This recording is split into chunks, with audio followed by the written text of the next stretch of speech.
ఇక stock markets విషయానికి వస్తే భారీ నష్టాల నుంచి కోలుకుని ఇవాళ భారీ లాభాలను మార్కెట్లు నమోదు చేశాయి.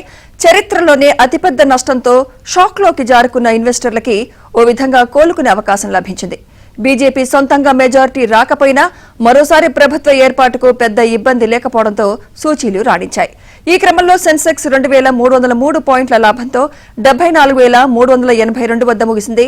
నిఫ్టీ 735 పాయింట్లతో 22,620 వద్ద ముగిసింది.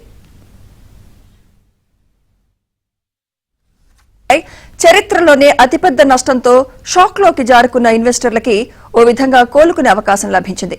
బీజేపీ సొంతంగా మెజారిటీ రాకపోయినా మరోసారి ప్రభుత్వ ఏర్పాటుకు పెద్ద ఇబ్బంది లేకపోవడంతో సూచీలు రాణించాయి.